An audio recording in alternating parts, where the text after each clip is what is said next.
안녕하세요. 잡시광입니다. 2023년 5월 미 해군이 중국 해군을 견제하기 위해 아시아에서 미 해군이 군함을 수리, 보수하는 방안을 검토 중이라는 보도가 나오자 가장 열광했던 나라는 일본이었습니다. 니혼게이자이 신문은 주일 미국 대사가 미국 의회와 일본 방위성이 미 군함을 일본에서 수리하는 방안을 논의 중이라고 언급했다. 미국 군함에 일본 조선소가 서비스를 제공할 수 있다면 1970년대 전 세계 조선업의 50%를 차지했던 일본 조선업이 다시 활성화될 것이다. 더구나 이 일이 현실화될 경우 미군이 일본 미군 기지 밖에서 전투함을 보수하는 첫 사례가 된다고 대대적으로 보도하면서 흥분했습니다.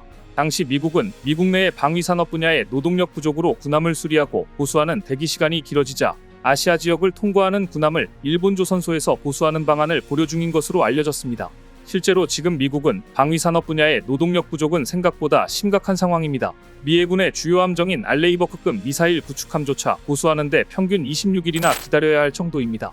결국 궁여지책으로 나온 방안이 비어있는 일본 조선소에서 군함을 수리하자였습니다. 이러한 보도가 나오자 일본 조선업계는 쌍수를 들어 환영했습니다. 사실 일본 조선업은 최근 한국, 중국의 시장 주도권을 완전히 뺏긴 상황이어서 미군 함정 수리 일감을 받게 되면 자신들의 조선업 부활에 도움이 될 것이라 본 것입니다. 그런데 이 보도가 처음 나왔던 올해 5월만 해도 미군이 생각하는 유력한 후보지는 일본이었습니다. 하지만 지금은 분위기가 많이 바뀌는 모양새입니다. 일단 일본의 선박 건조 및 수리 능력을 믿기 어렵다는 불신의 분위기가 생겼습니다. 최근 수에즈 운하에서 틈만 나면 사고를 당하는 선박들이 대부분 일본 조선소에서 건조된 선박들이었기 때문입니다. 지난 6일 이집트 수에즈 운하에서 충돌 사고로 멈춰버린 컨테이너선 넌 오르페우스호도 일본 조선소에서 건조했고, 게다가 최근 들어 홍해에서 일본이 화물선은 물론이며 군함까지도 후티반 군들의 먹잇감이 되는 망신까지 당했기 때문입니다. 지난달 홍해에서 일본 해운기업 니폰 유센이 용선한 갤럭시 리더호가 후티반 군에 의해 납포됐는가 하면 소말리아 아덴만에서 납포된 센트럴 파크호를 구조하기 위해 출동했던 일본 해상자위대 호위함은 예멘에서 발사한 탄도미사일 공격 대상이 되어 자신들이 혼비백산 놀라는 상황이 벌어지고 말았습니다. 당시 해상자위대 수장인 사카이료 해상망료장은 호위함 아케보노에서 약 10헬이 떨어진 해역에 탄도미사일이 떨어졌다는 정보를 미군으로부터 받았다고 밝힌 바 있습니다. 본인들을 향해 탄도미사일이 발사되었다는 사실조차 인지하지 못한 것입니다. 그런데 최근 홍해상에서는 반군들이 일본 선박과 일본 군함을 노리는 상황이 이상할 정도로 반복되고 있습니다. 이에 일본 해군력 의위상이 급속도로 추락하는 중입니다. 결국 지난 5월만 해도 일본만 고려하던 미국이 군함 수리 프로젝트에 대해 여러 가지 안을 고려하는 것으로 기류가 바뀌어가고 있습니다. 반면 미국은 발등에 불이 떨어진 모양새입니다. 최근 미국 여론조사기관인 리얼 클리어 디펜스는 중국은 전세계 조선소의 45에서 50%를 점유하고 있는 반면 미국은 고작 1%에 불과하다고 보도했습니다. 결국 중국 조선업을 따라잡기 위해서는 한국과 일본의 선박 건조를 주문해야 한다는 이야기가 미국 내에서 나오고 있는 것인데요. 솔직히 미국의 조선업 생산성이 지난 1980년대 중반 이후 개선되지 않고 있다는 것은 누구나 아는 사실입니다. 미 상무부가 지난 2021년 연구한 결과에 따르면 미국 조선소는 선박 건조와 설계, 조선소 레이아웃, 제품 엔지니어링 분야에서 해외 조선소에 비해 뒤처져 있습니다. 전문 기술도 이렇습니다. 군함 건조는 항공기나 우주선과 같이 첨단 산업 분야이기 때문에 고도로 훈련되고 전문화된 직원이 필요합니다. 하지만 미국은 인력 부족은 물론 시설도 낡아서 건조 비용은 비싸고 건조 기간도 너무 오래 걸립니다. 실제로 미국 대표적인 방산업체인 제너럴 다이나믹스의 자회사 나스코 조선소의 비용 초과 문제는 이미 잘 알려진 사실입니다. 미 해군이 미국 핀칸티에리 마린그룹에 새로운 컨스텔레이션급 호위함 건조를 의뢰했지만 예상 비용이 넘어서 중단했을 정도로 한마디로 경쟁력이 없어진 지 오래입니다.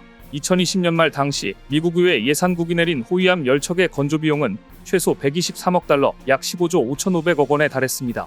이것은 미 해군의 초기 추정치보다 약 40% 더 많은 금액이었고 미군은 상당한 충격을 받았습니다. 따라서 군함 건조만큼은 해외에서 하지 않으려고 몸부림쳤지만 이제 미국 내에서조차 중국의 군사력 증강을 상쇄하기 위해서는 한국에서 건조한 군함을 사들여야 한다는 분석까지 나온 상황입니다. 미 전문가들 사이에서 한국과 일본이 조선소가 미국 군함의 절반 가격에 건조하고 인공지능과 자동화 공정 등 최신 기술을 활용해 군함을 건조해 미중 패권 경쟁에서의 해군 경쟁력을 강화시켜야 한다는 주장도 제기되고 있는데요. 한국과 일본 조선 업체들은 미국 조선소에서 건조하는 군함의 절반 가격으로 군함을 건조하고 있는 게 사실입니다.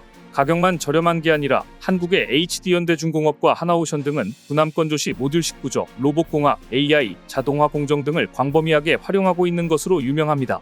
미국이 가장 우려하는 것은 결국 기술입니다. 한국과 일본의 군함 건조를 의뢰하면 민감한 기술과 지적 재산권을 이전해야 할 가능성이 높기 때문입니다. 무엇보다 존스법이 발목을 잡고 있습니다. 미국은 안보 우려 및 자국 조선산업보호 등을 이유로 외국에서 건조한 함정을 구매하거나 해외에서 함정을 건조하는 것을 금지하고 있는데요. 전문가들은 중국과의 해전에서 우위를 점하기 위해서는 이 법을 제고해야 한다고 주장하고 있습니다. 또한 미중 패권 경쟁에 따른 신속한 군함 건조의 필요성을 감안하면 이제 한국 조선소에서 효율적인 군함 제조와 생산 프로그램을 배워야 한다고 강조하고 있습니다. 이러한 관점에서 지난 5월 미 해군이 아시아 동맹국의 민간 조선소를 이용해 군함을 유지, 수리 및 정비하는 방안을 고려 중이라는 보도가 나왔던 것인데요. 하지만 불과 몇 달 사이 이 프로젝트의 유력한 동맹국은 한국이 언급되기 시작했습니다. 가장 먼저 한국의 군함 건조 능력을 집중 조명한 곳은 미국 매체 월스트리트 저널이었습니다. 월스트리트 저널은 현재 미국은 군대를 증강할 예산 상여력이 있어도 방위 산업이 기반이 붕괴되어 있기 때문에 중국에 밀릴 수밖에 없다고 지적하면서 미 싱크탱크 전략국제문제연구소의 보고서 내용을 인용했습니다. 전략국제문제연구소가 최근 대만을 둘러싼 미중 충돌을 시뮬레이션한 결과 만일 미국과 중국이 무력 충돌을 한다면 미국은 항공모함 2척과 구축함, 순양함 등 최대 20척을 잃고 중국은 50척 이상을 상실한다는 결과가 나온 것인데요. 언뜻 보면 무승부로 보이지만 결국 승부는 손실된 함정을 누가 더 빠르게 대체할 수 있는가로 판가름나며 그렇게 되면 미국보다 더 빠르게 함정을 보강할 수 있는 방위산업 제조업 기반이 있는 중국의 승리로 귀결됐다는 것이 요지입니다. 군사문제 전문가들조차 지난 2년간 중국 해군은 구축함, 순양함 17척을 증강했는데 미국은 현재 같은 수위 함정을 건조하는 데 6년이 걸리며 미국은 군함을 빠르게 대량 건조할 능력이 없다고 지적하고 있습니다. 돈이 있어도 무기, 군수품을 공급하기 어렵다는 이야기입니다. 그러면서 대안으로 제시한 곳이 바로 한국이었습니다. 로널드 오루크 의회조사국 분석가는 한국 조선업체들은 민간 부문 경험을 바탕으로 구축함의 건조, 유지 비용을 염두에 두고 군함을 설계한다. 한국 이지스 구축함은 동급 미국 함정보다 무게가 더 나가지만 복잡한 전자장비 설치 작업이 쉬워 비용을 절감한다고 극찬했습니다. 미국은 이제 군함 제조 속도에 있어 중국에 뒤처진다는 것을 인정하고 한국의 효율성을 배워야 한다고 일갈한 것입니다. 그런데 최근 미 해군은 한국의 효율적인 구축함 건조 능력을 인정했으며 중국을 감시하는 정조대왕 함의 성능에 감탄했습니다. 미국의 필요한 수요에 정확하게 부합한 것입니다. 우리나라군의 최신 함정인 차세대 이지스함 정조대왕함은 1800km밖에 1800개 표적을 동시에 포착할 수 있고 북한 전역에서 발사된 탄도탄을 탐지해 요격할 수 있습니다. 또한 중국 서부 지역과 일본 전역도 커버할 수 있습니다. 실제 얼마 전 북한이 백령도와 이어도 서쪽 공해상공으로 쏜 발사체도 우리 해군 이지스함이 남해 먼바다 상공을 빠져나갈 때까지 추적하는 데 성공한 바 있습니다. 최근 직접 한국을 방문해 정조대왕함을 눈으로 직접 본 미국 칠함대 사령관은 정조대왕함을 보고 아름답다고 극찬했을 정도입니다. 수상함은 보통 잠수함에 취약하지만 이를 극복하기 위해 집채만한 크기의 통합소나 체계를 넣어 대잠 방어 능력을 보완했습니다. 대잠월에 홍상어도 탑재해 장거리에서 다가오는 적을 무력화시킬 수도 있습니다.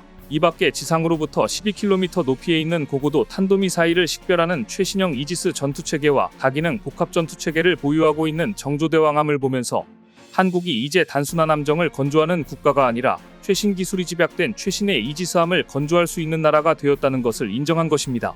이제 바다 위의 주도권도 일본에서 완전히 한국으로 넘어오고 있습니다.